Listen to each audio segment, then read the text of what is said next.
What's up, y'all? My name is Dewey. This is my channel, Dewey Did It Garage. So we're gonna blend a little bit. I have a wash channel and this channel, and I'm gonna show y'all more in this channel the background stuff of what happens with a business owner that runs a pressure washing business. And today we got a cold front coming in tomorrow. It's gonna last about 6 days. Our high is gonna be barely touching 40 and lows in the 20s every single night. So I'm gonna show y'all the quick, easy way that I prefer how to winterize my pressure washer. Your scenario may be a little bit different, but this here is pretty much gonna be generally the same. And I'm gonna walk y'all through how I do it, how I have my setup, and I'll leave y'all links down below so y'all can buy this attachment. It's really handy, pretty quick setup. I love quick connects all around, and check it out. Hope y'all enjoy this and it helps y'all out. All right, so first thing I'm going to point out, this is my little 4 gallon a minute cart. Some of y'all may be with smaller machines, equal size, 5.5 and up, but the general concept is going to be the same. So we have our inlet hose. I have a filter right there, and this is where our unloader is, and coming out of there, I unplugged my pressure hose. You can see it sitting down there. We're going to leave that open. So it's wide open, there's no restriction. At this point, all I'm focused on is blowing out the water out of my pump. So what I did is I have this little tank. You can see here, I have it set to about 50 psi, and that comes up to my quick connect for my air compressor quick connects. This here is a air compressor quick male plug that goes into a ball valve that converts to 3/4 inch, so it's garden hose threaded. And then I have a quick connect here because all of mine are using quick connects for my feed hose.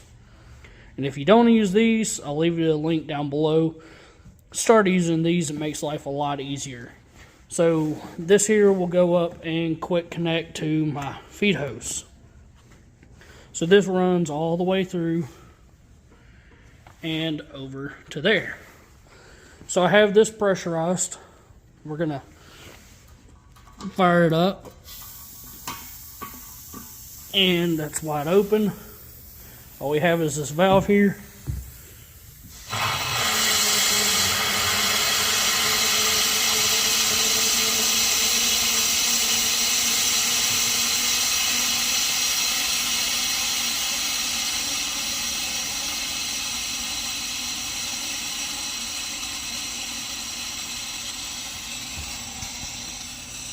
And just like that, your pump is winterized. At 50 psi, you are not going to hurt anything in that pump.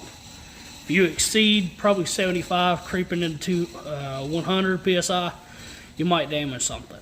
But 50 psi is safe. You got all that flow, just blowing all the water out. At that point, there's not enough water, if hardly any, that's going to freeze up inside of that pump. So what I did is just a simple 5 gallon tank. You can go larger scale. This kind of just super cheap setup. And I'll show y'all a little bit more later on. But hope this helped y'all out. And quick connects are awesome. This little setup, it came with 2 pieces, and I'll show y'all what they are here in just. So here is the valves that I got. This is the one that I use. I bought it as a 2-pack. And it's the 3/4 garden hose thread to a 1/4 inch ball valve that goes from the 1/4 inch to the actual air chuck.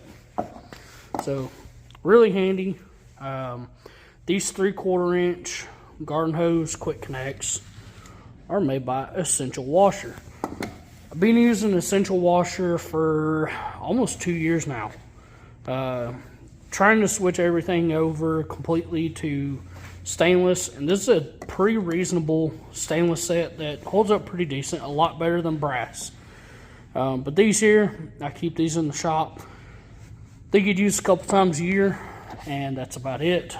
But everything else, here is the coupler for that 3/4 inch. And yeah, that's what we use. Makes life simple. Another essential washer